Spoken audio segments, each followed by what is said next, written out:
Hello, everyone. I'm Bob Beckel, along with Andrew Tenteris, Eric Bowling, Dana Perino, and Greg Gutfeld. It's 5 o'clock in New York City, and this is The Five.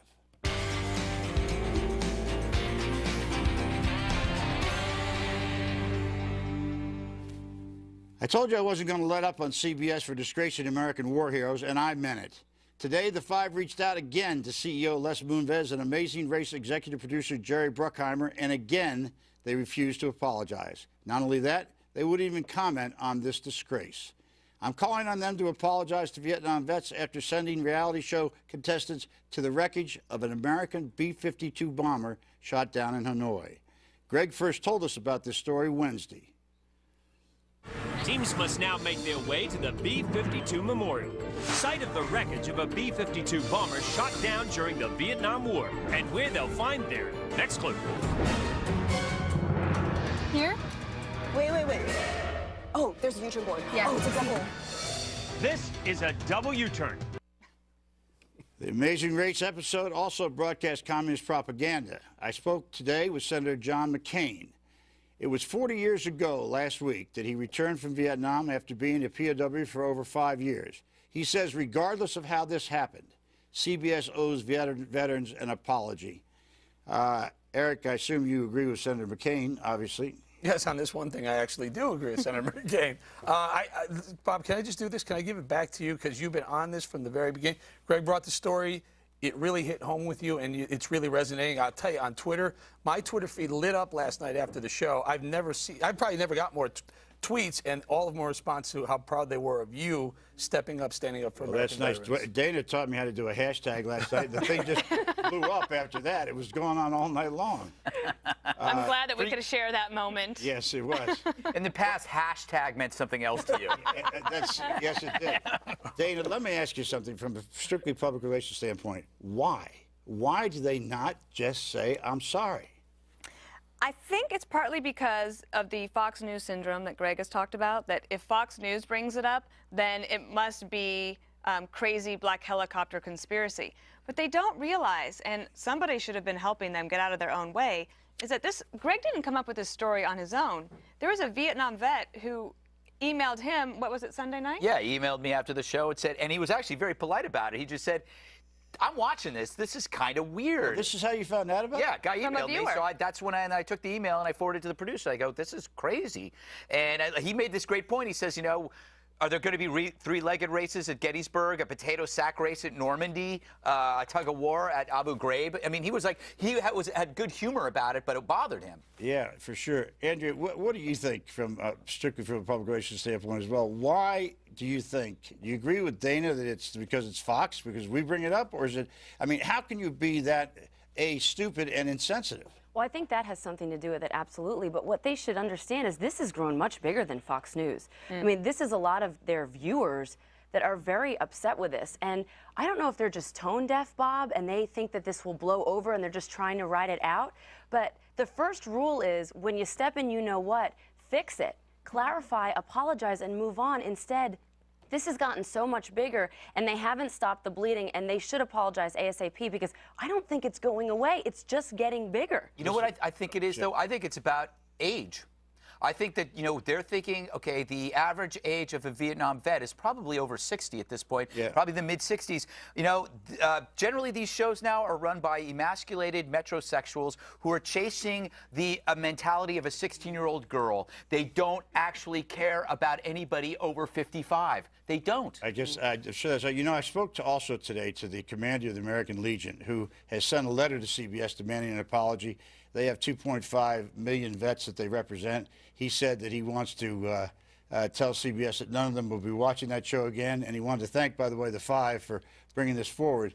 But it was a very poignant discussion. You know, I allowed us how I had opposed the Vietnam War myself as it began, and he said, I followed your career, Bob. I know you did. He said, but you've done the right thing here. And it got very emotional near the end of our conversation. And this guy felt, he himself is a Vietnam veteran, and he clearly felt this right down to the core of his being. Yeah, I'm against boycotts. I hate the idea of boycotts. I think the better thing to do is to man up and apologize. You say something wrong. I've been there, firsthand doing this. I misspoke. They should absolutely apologize. Now, if this thing is already taped and they can't get the show to apologize on tape, they can certainly run something at the end of one of the shows. Hey, we're sorry for the insensitivity to the Vietnam vets, or all veterans for that matter, or all Americans for that matter. Or, you know, sorry. Can I just do this very quickly? Karl Rove had something to say. He wants to say, he's got a message for you, which is going to appear later on tonight on Greta, but he has a message. Watch.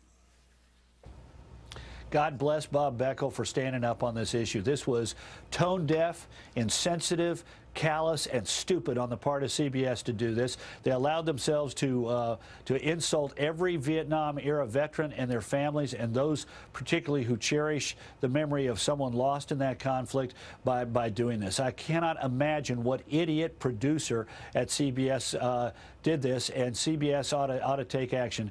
And Bob was right to stand up and say something about it, and I really applaud him for doing so. You can circle your calendar. There's 2 times I've agreed with Senator McCain and Karl Rove in the same segment. In one show. And Bob. My worlds are colliding. And all of us agree with Bob. You know how the guy says it's a double U-turn? Yeah. It's a double mistake, because having the contestants go there in the first place, so it's either ignorant or willful.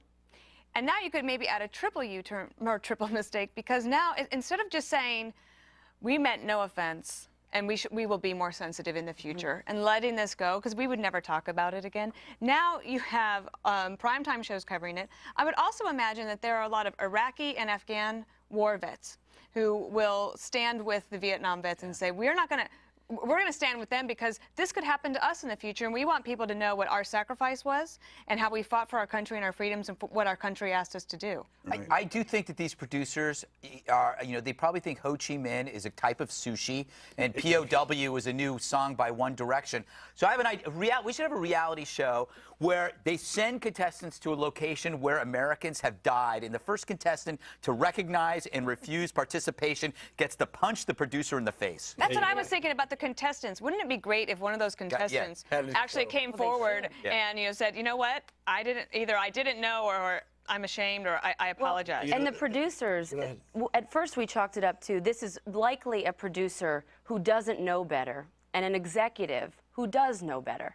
But to your point, Dana, it does appear like they know better, and that's what's upsetting, because people aren't taught the lessons of history and the sacrifices that our troops made. That's why, if it is about Fox, it's really insulting, because it's not about Fox News. It's not about the viewers. It's about the veterans who made the sacrifices. It's about the atrocities. It's about the evil. And you know what, Bob? I'm not sure a lot of people understand it. And what's most shameful is now they do. They have no excuse. The executives can't say, we didn't know, we weren't sure. They know, they're choosing to not say anything, and that is what is upsetting. I don't think it's about Fox. Jerry Bruckheimer is not a 20-something. He's been around. He knows what's going on, and frankly, I don't think he's partisan. I think he's just a guy who blew it. This is more about character. Character meaning Bruckheimer or Moonves, both of you guys probably should do it. One of you should stand up and say, we blew it. We're sorry, but do they have the character to do it? Well, let me just say, I got thousands and thousands of tweets. I haven't had that many since I started the tweet thing. And Dana got me turned on to this thing. And I'll tell you, for the first time, about 99% of them were favorable, which for me is exactly the opposite get used of what to it normally is. Let me ask you something here, Greg. You made a good point here about, do you think it is really possible that they made a decision that their audience is younger, not Vietnam connected, and therefore this was just fine to go ahead with? I think it was, if anybody had noticed it, their assumption was their audience is too passive and distracted. It operates under the assumption of what's really the big deal. That was 40 years ago. Who cares? I think that's how they looked at it. The problem is there are so many outlets for that kind of opinion. In fact, if you look, most colleges are an outpost of anti-militarianism and anti-Americanism that we've come to accept. And I think all we're asking is, can you just not put it in the reality shows we like to watch with our families? Just that, Well, what if they could have gone to Vietnam? Yeah. And even if the Vietnamese government said, okay, we're going to have you go here and here, but they could have scripted the show differently. Right. I mean, they could have said, and we know what happened here, and we're not for this. We are for freedom, and they could have made it. Please forgive me, I think it's a banned phrase. A teachable moment. Yes, it is. A banned phrase. I'm sorry. No, don't you think that even if older veterans or older viewers are hearing about this story, don't you think that they are talking about it to their kids, to the younger generations? I think that it's actually permeating and getting larger, and I think they're hoping, let's ride it out over the weekend, and it'll We go should find away. some vets to go up against the contestants of the Amazing Race and see who would win. Yeah, exactly. That'd be fun. You know, one thing, let me just say, I'm so absorbed in this, and I get mad, believe it or not, every minute about it. But, you know, if I said this before, excuse me, but Vietnam defined my generation. It was the defining moment. And not just for 850,000 Vietnam veterans, but for an entire generation, the baby boomers. And it was a painful, painful experience for everybody. At the very least, you could have thought about that and said, Vietnam, gee, that almost ripped America apart. And maybe this is not the kind of place we should go and bring the memories of that back up. So, I'm sorry, go ahead. Yeah, I was just going to say, I haven't heard a single person, not even included from CBS or even on Twitter, that says, oh, it's not that big of a deal. Like, nobody is actually, I mean, this is what's weird. There's not even, nobody's defending it. And silence has never been louder, I think, by not saying anything. Silence. They're screaming that they either endorse this or they know they screwed up. So which one is it? Yeah. Well, how do they get away with silence? Well, I mean, did they, though, Bob? We contacted them twice, right? 3 times. 3 times. Didn't they at one point they said we have no comment? Yeah, I think every time they say that. Isn't that a comment in and of itself? Yeah, That's a comment well, saying Dana, we're you not know this. commenting. Isn't no comment a pretty indictable statement to make? Yeah, it's basically a show them the hand. Not Beat comment. it. I mean, there's different ways to no comment. If it's national security related, you can say a no comment, and with the, we'll get back to you later. But this is basically a shut up, Bob. Shut up, Bob. Well, I've heard that before. All right. We'd like to know your thoughts on this whole issue with CBS, and should CBS apologize to Vietnam vets? Go to facebook.com/the5FNC and vote in our poll. We'll let you have a chance to send the suits at CBS a message about what you think. So far, more than 3,000 of you have taken the poll, and overwhelmingly, I think something like 3,000 said apologize and 50 said don't.